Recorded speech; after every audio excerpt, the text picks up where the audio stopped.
Hello YouTube, welcome to the channel. If you get something out of the content that I put up here, I'd really appreciate it if you subscribe and give me a like on these videos. It can make a real difference in the algorithms and how they share content with other channels.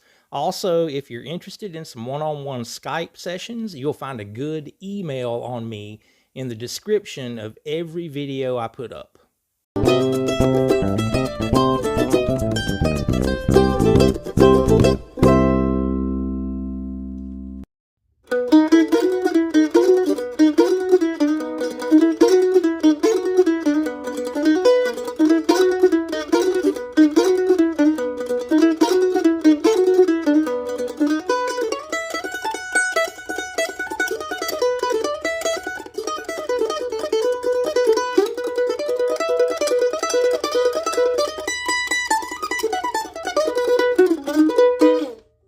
Train 45, we're going to break that down. Stick around to the end. We're doing the Wayne's World of Mandolin Sticker Challenge, looking for the name of the player and the name of the tune. You'll find that on the end of the video. First one with the correct answers in the comments gets the sticker. Okay, Train 45. This one, again, continuing our Bluegrass Standard series. There's more to learn here than just this tune. The pathway that I'm kind of taking on the fretboard in those three different areas of the fretboard that I'm playing, the whole first half of the solo is here in this low B arpeggio that we would find at the first and the fourth fret, playing that shape, and then it journeys up to here to that shape, and then finally here. So when we think of a pathway on the fretboard, improvisational pathway comes to mind. This is more like just the structure of this break. And it doesn't need to be precise. This is the kind of thing that we want to be able to adjust that rhythmic cadence that we're playing it at, depending on the tempo that this tune is being done. Let's face it, sometimes this one's out of hand, and it's a little too quick. But the rhythmic, that surge that you kind of feel when you play this one, that's what makes this tune so much fun. So the melody here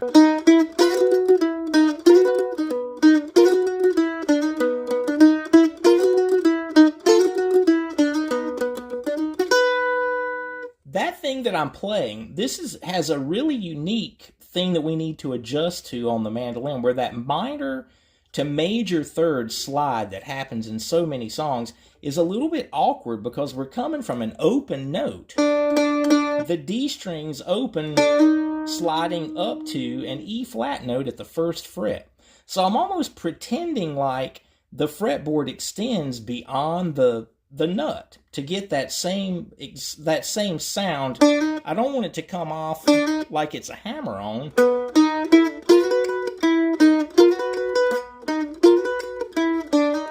See how I'm actually putting my finger on the nut and then sliding forward up to that note. You're going to find this very helpful in modern bluegrass mandolin because a lot of things are played in the key of B.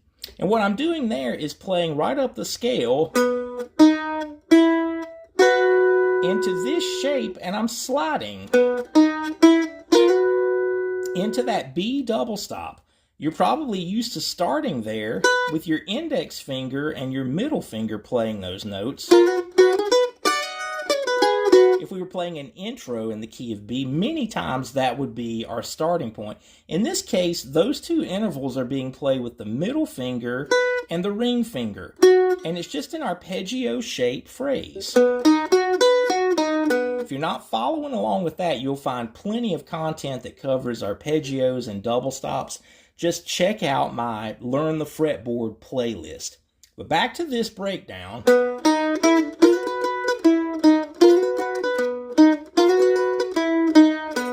kind of playing the same intervals forward and then backward, and I'm looking for that consistent rhythmic cadence.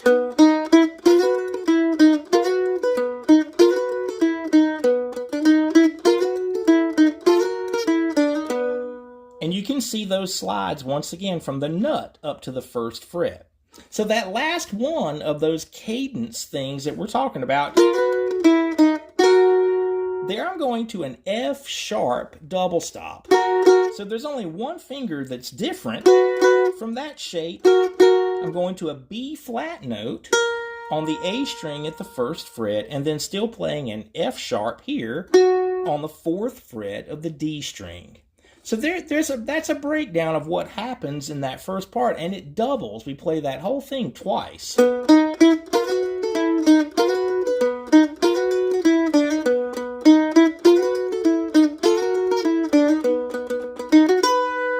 to end that first one,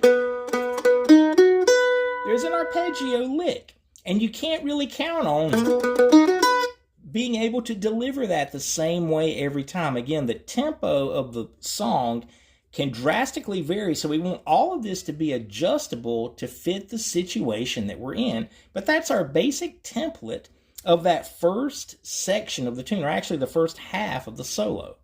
Okay, I like to go up on this next part, and I'm going to play out of this area of the fretboard,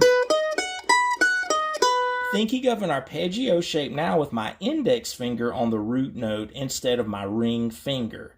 So this series of pickup notes, we want to think of that second half of the break like almost like a fresh start.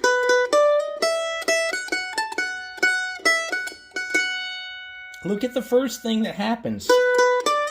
There it is. D up to E flat. That's what we did here. That minor to major third.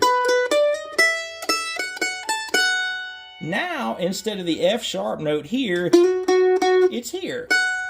An octave up. And it's a single note, obviously, instead of a double stop.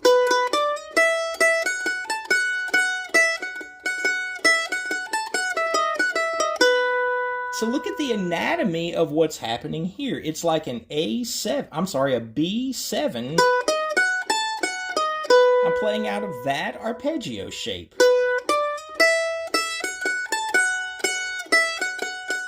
And I'm outlining the chord going up to that A note, which is our flat 7 of the B chord.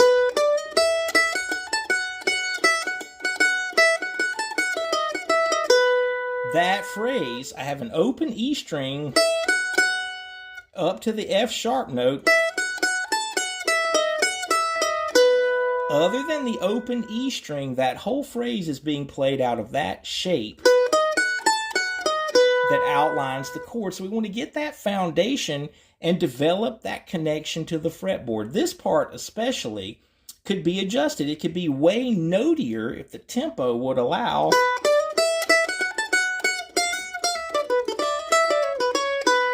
I could go into a blues line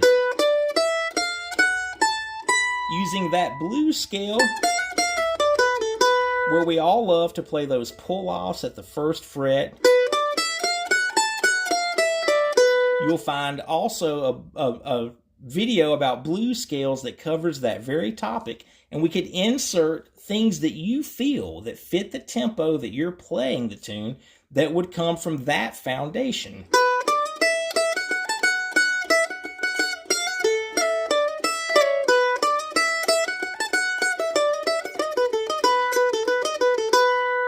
You can also see me using the open A string. And I'm intentionally landing on that B note because I'm about to transition up here and play that B note on the 9th fret of the D string instead of the 2nd fret of the A string. We're going to our final place on the fretboard. Now the foundation is an octave above where we started. Now I'm all the way up here playing that shape. So the final section, or the last 4th of the solo, this is again where we get into that rhythmic cadence. You guys are probably going to recognize this phrase. That little roll thing that's happening with the right hand. A lot of different ways that this could kind of come out depending on the tempo. Sometimes there even is a slide. I'm going to say that 99% of the time I would slide into that note.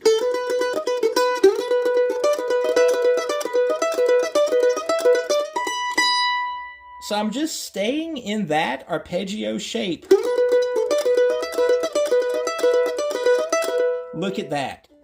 Minor third to major third, then up to this E note, which would be the 4th scale degree of the B chord,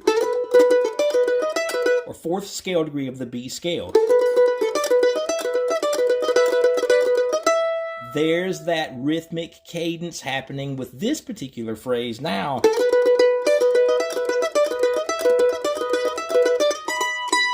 Now we're up to this double stop shape. There we have it. The high note of that chord. Once we get there, you could almost think of this as an enclosure. Again, you'll find an enclosure video here on the Learn the Fretboard playlist. So around this B note, I'm playing a major third up here on the 11th fret, that E flat note, and then a flat 7 note here.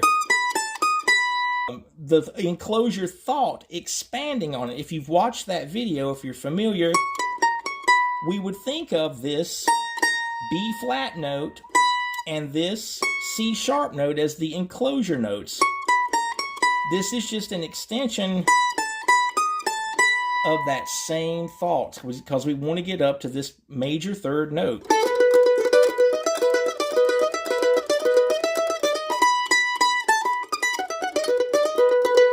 After the line,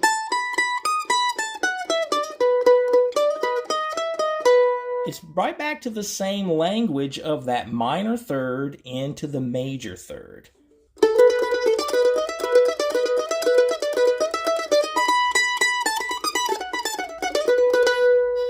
And there's the end of our solo. So with those things in mind of that little journey on the fretboard, we could think of this as 3 completely separate things to study, starting in first position, then moving up, still in first position, but a different shape, and then landing here, what we would think of as a chop chord position, potentially, that we were playing out of.